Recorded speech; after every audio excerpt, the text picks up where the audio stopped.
Good morning, students. Yesterday we have discussed about the objectives or purposes of financial analysis. Three objectives we had discussed earlier yesterday, the last video. Now today we'll continue this topic. The fourth objective of financial analysis, that is to make comparative study with the other firms. To make comparative study with other firms. The purpose of financial analysis is to help the management to make the comparative study of the profitability of various firms engaged in the same trade. इसी जो business हमारी firm कर रही है, इसी business में दूसरी companies, दूसरी जो फर्म्स हैं, दूसरी फर्म्स इसी सेम बिजनेस में कितना प्रॉफिट अर्न कर रही हैं, कितना उनकी किस तरह से उसको मैनेज कर रही है, उनके डेटाज के साथ अपने डेटा को कंपेयर करने के लिए हमें पहले अपना कंपनी का फाइनेंशियल एनालाइज करके डेटाज तैयार करना पड़ता है. तो this is the objective to make financial analyze of our firm. Fourth objective that is to measure the capability of payment of interest and dividend. Fifth one, sorry, this one is fifth one, to measure the capability of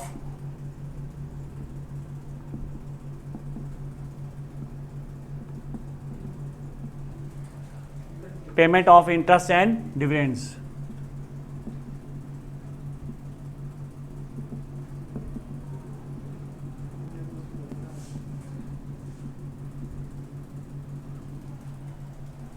The purpose of analysis is to assess whether the firm will have sufficient profits to pay the amount of interest in time and whether it has the capacity to pay the dividend in future at the higher rate.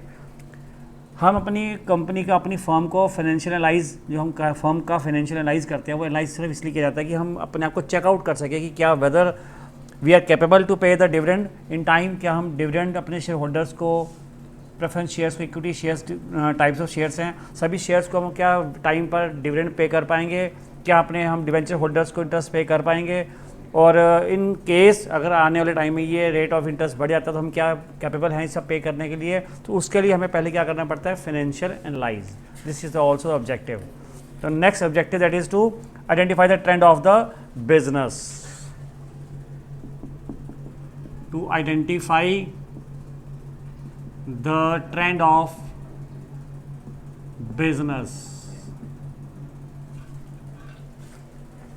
When data about sales, cost of production, profits are compared for 2 or more years of the firm, they indicate the direction in which the business is moving. If sales are increasing continuously along with the increase in profit margins, it is an indication of a healthy growth trend of the business. अगर हमारी firm की cell plus profit दोनों properly grow कर रहे हैं, cell भी increase हो रही है रेगुलर बेसिस पर, और इधर से हमारा प्रॉफिट परसेंटेज और मार्जिन्स भी हमारे रेगुलर बेसिस पर इंक्रीज़ हो रहे. इट मीन्स हमारा प्रोडक्ट मार्केट में एक्सेप्ट किया है, हमारा प्रोडक्ट मार्केट में पब्लिक ने इसे एक्सेप्ट कर लिया है, यानी कि हमारा प्रोडक्ट जो है वो रेगुलरली एक सही ट्रेंड में है, बिजनेस ट्रेंड में है. कभी कभी ऐसा होता है कि कोई प्रोडक्ट हम मेनटेन कर रहे हैं या हम मैन्युफैक्चर कर रहे हैं, बना रहे हैं, एक टाइम पीरियड आउट हो जाने के बाद उस प्रोडक्ट की डिमांड ख़त्म हो जाती है, उस प्रोडक्ट के अगेंस्ट और नए प्रोडक्ट उसके कंपैरिजन में अच्छे प्रोडक्ट आ जाते हैं, ज़्यादा फीचर्स के साथ वो प्रोडक्ट आ जाते हैं, तो फिर उस प्रोडक्ट की डिमांड कम हो जाती है. सपोज़ कर लो किसी कंपनी ने, सैमसंग ने एक मोबाइल बनाया, एक पर्टिकुलर उसने मॉडल बनाया. अब उस मॉडल के बाद अगर वो मॉडल की सेल अभी तो प्रॉपर है, लेकिन आफ्टर सम टाइम जब वो नए फीचर्स का एक और मोबाइल लाएगी तो उसका ये वाला प्रोडक्ट कम हो जाएगा. तो इस तरह से कंपनी सब कुछ एनालाइज करती रहती है कि भाई हमारा मार्केट में जो प्रोडक्ट हम मेंटेन कर बना रहे हैं वो प्रोडक्ट की मार्केट में डिमांड प्रॉपर है. वो पता लगता है कि अगर हमारी सेल रेगुलर इंक्रीज़ हो रही है, हमारे प्रॉफिट्स मार्जिन्स प्रॉपरली चल रहे हैं, मिल रहे हैं हमें सही, इट मीन्स ये हेल्दी साइन है हमारी कंपनी के लिए, हमारी फर्म के लिए. नेक्स्ट, टू जज the efficiency of management.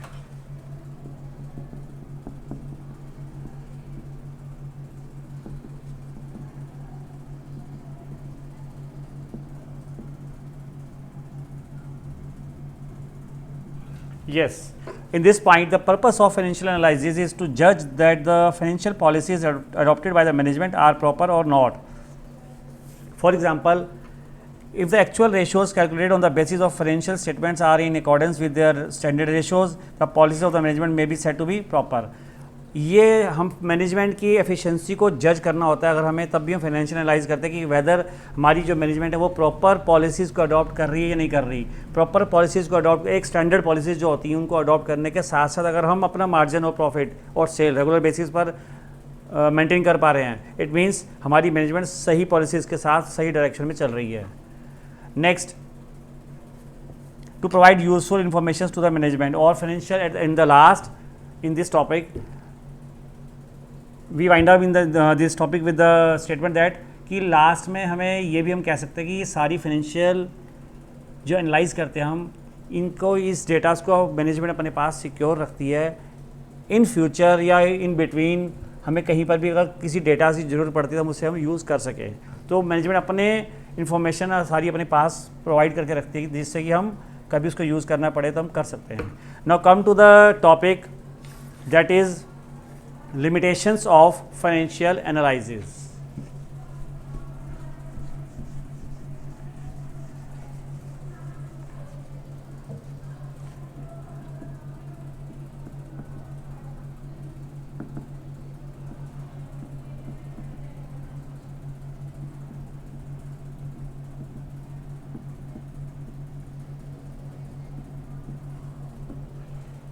Yes, students, as we have discussed about the objectives, importance, there are also some limitations of financial analysis.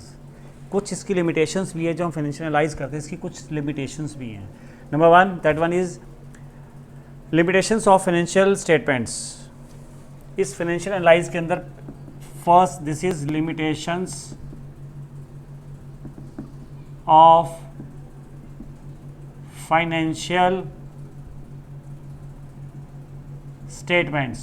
जो हमारी फाइनेंशियल स्टेटमेंट्स हैं, statement of PL, statement of जो balance sheet और last में हम cash flow statement, सारे statement जो हम बनाएंगे इस बुक के अंदर, इनकी एक लिमिटेशंस हैं। कैसे?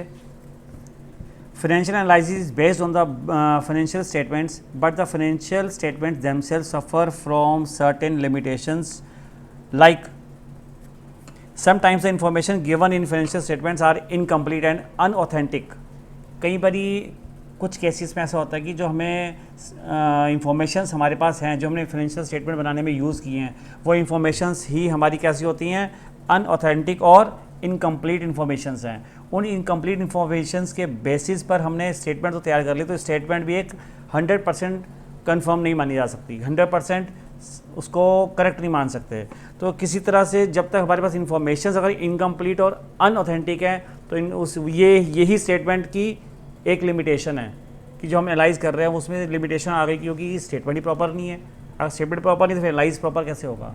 इन this way this is limitation. Now come to next, this is affected by window dressing.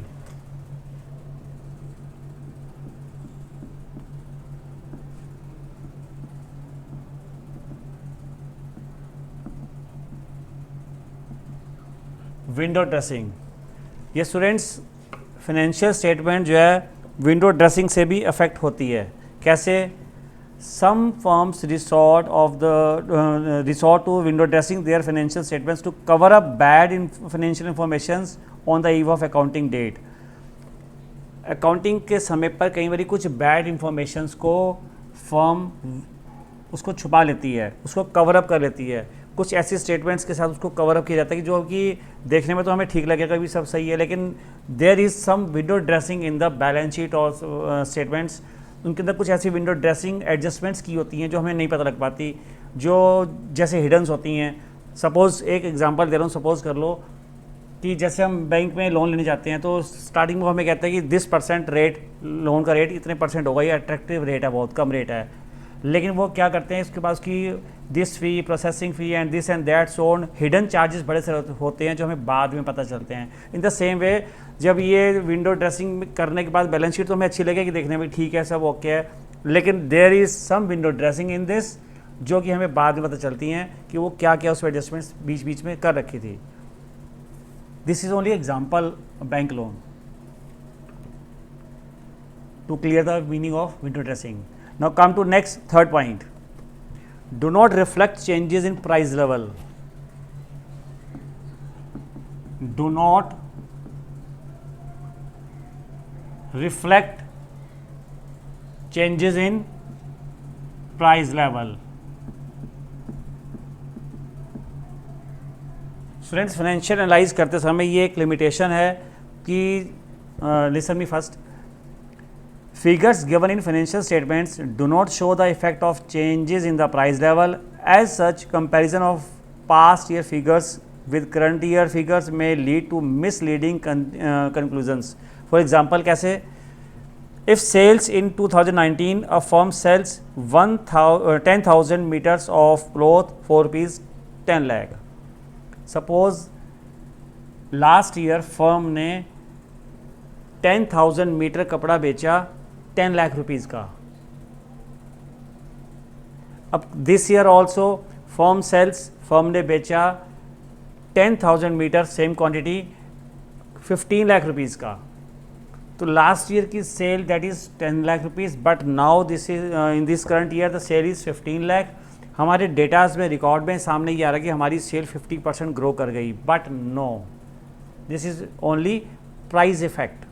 Rate बढ़ गया इसलिए सेल की अमाउंट बढ़ गई, बट क्वांटिटी हमने लास्ट ईयर भी उतनी सेल की थी, आज भी उतनी सेल की, हमारी क्वांटिटी ग्रोथ कहीं नहीं है इसमें.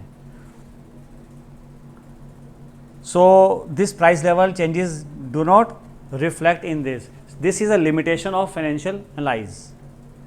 कम to next, different accounting policies. Next limitation, different accounting policies.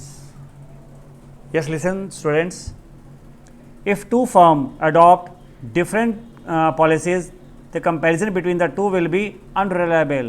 कैसे होगा unreliable? एक वन फर्म, फर्स्ट फर्म है, ये अपनी एसेट्स के ऊपर ओरिजिनल कॉस्ट मेथड से डेप्रिसिएशन लगा रही है, ओरिजिनल कॉस्ट मेथड से डेप्रिसिएशन लगा रही है, चार्ज कर रही है, लगा रही है. Whereas the other form वो diminishing value, written down value method से डेप्रिसिएशन लगा रही है. बेटा आपने ये last year original cost method, written down value method, ये हमने 11th में पढ़े थे. डेप्रिसिएशन के डिफरेंट मेथड्स हैं ये लगाने के. तो एक फर्म इस मेथड से चल रही है ओरिजिनल कॉस्ट मेथड से, दूसरी फर्म रिटर्न डाउन मेथड से डेप्रिसिएशन लगा रही है. दोनों की एसेट्स की वैल्यू हर साल डिफर आएगी. तो कि एक की वैल्यू हमारे पास ज़्यादा आएगी, जो ओरिजिनल कॉस्ट से डेप्रिसिएशन लगा रही है वो हर साल फिक्स अमाउंट लेस करती जा रही है, उसकी एसेट्स की वैल्यू कम होती जा रही है, तो उसकी टोटल एसेट्स वैल्यू कम आ रही है. और दूसरी फर्म रिटर्न डाउन से लगा रही है तो उसकी हर साल जो डेप्रिसिएशन लगे उसकी अमाउंट कम होती जा रही है, हर लेटेस्ट वैल्यू के ऊपर डेप्रिसिएशन लग रही है तो वैल्यू कम होती जा रही है. उसकी एसेट्स की वैल्यू लेकिन ज़्यादा शो होगी, तो इसकी एसेट्स की वैल्यू कम शो होगी. तो इस तरह से डिफरेंट अकाउंटिंग पॉलिसीज़ होने की वजह से भी हम सही कंपैरिजन नहीं कर पाते, सही कंपैरिजन हमारे सामने नहीं आ पाता. This is the limitation of financial analysis. Now come to next point, effect of personal ability and bias of the analyst. Yes, figures given in the financial statement do not speak by themselves, hence any conclusion can be drawn from these figures. Conclusion obtained from the analysis of these figures are affected to a great extent by the personal ability and knowledge of the analyst.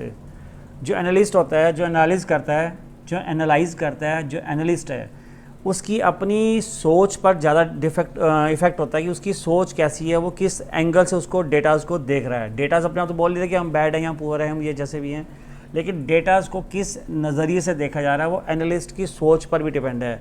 For example for this, that is calculating return on capital. One analyst may consider the profits after taxes, whereas the other analyst may consider the profit before taxes.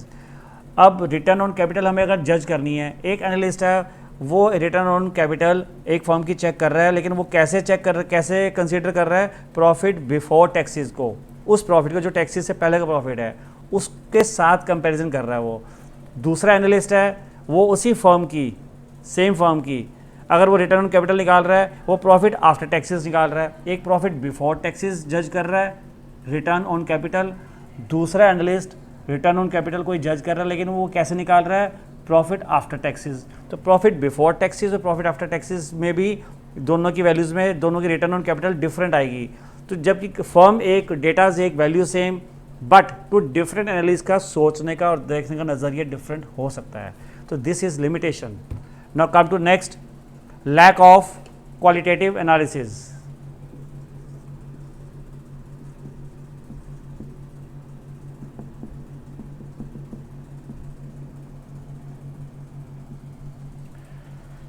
Lack of qualitative analysis. Financial statements record only those events and transactions which can be expressed in terms of money. Financial statement के अंदर हम वही चीज़ें datas में आती हैं जो जिनकी काउंटिंग टर्म्स ऑफ मनी में हो सकती है। बेटा हमने ये कंसेप्ट पढ़े थे 11वीं क्लास में, वहाँ concept means money measurement concept बताया था, मनी मेजरमेंट कंसेप्ट। हम हर चीज़ को जो भी हमारे पास एसेट्स, जो कुछ भी है हमारे पास कंपनी की फर्म के अंदर, उसको हम मनी मेजर में काउंट करके लेके आते हैं वैल्यूज़ को। तो हम उसको सिर्फ मनी में मेजर कर सकते हैं, मॉनेटरी टर्म्स में काउंट कर सकते हैं। दस सपोज कर लो कि अब एक फर्म है, उसकी क्वालिटी मेंटेन नहीं हो पा रही, day by day quality reduce करता जा रहा है वो अपनी, लेकिन सेल बढ़ा रहा है वो अपनी। अब डेटाज के अकॉर्डिंग तो ठीक है, पहले भी सेल अच्छी थी, now this year also the sales comes good, इस साल भी हमारी सेल्स अच्छी आई हैं, लेकिन उसकी क्वालिटी कम होने के साथ साथ उसकी मैनेजमेंट की इफेक्टिवनेस पर फ़र्क पड़ता है, इफेक्ट होता है। उसकी मैनेजमेंट लगता है कि मैनेजमेंट एक अच्छी तरह से इफेक्ट नहीं कर पा, जो क्वालिटी इनको रिड्यूस करनी पड़ रही है। दस इससे चेंजेस क्या होंगे? Changes in management reputation of the business, cordial management labour relation, firm's ability to develop new products, efficiency of management, satisfaction of firms customers, which have a vital bearing on the profitability of the company, और all ignored। इन चीज़ों को हमने ignore करके सिर्फ हम अगर quality को side में कर दें और सिर्फ क्वांटिटी को देखते हैं, तो इसमें आने वाले समय में हमारी प्रॉफिटेबिलिटी पर इफ़ेक्ट हो जाएगा, जो हमें आज नहीं दिख रहा। तो इससे मैनेजमेंट की जो कैपेबिलिटी है वो कम हो रही, लेकिन इसमें दिख नहीं रही, क्योंकि क्वालिटी कम की लेकिन क्वांटिटी बढ़ा दी सेल की। सेल की वैल्यू उतनी आ गई जो लास्ट ईयर थी, हमें लगा कि सेल ठीक है, लेकिन इसका इफेक्ट हो रहा है। तो दिस इज़ ऑल्सो लिमिटेशन कि जिसमें क्वालिटी को काउंट कहीं नहीं किया जा रहा, क्वांटिटी और वैल्यूज़ मॉनेटरी फॉर्म में जो वैल्यूज़ होती हैं हम सिर्फ उनको काउंट करते हैं। तो ये फाइनेंशियल एनालिसिस में एक लिमिटेशन है कि क्वालिटी उसमें कहीं काउंट नहीं होती। That's all for today students, thanks.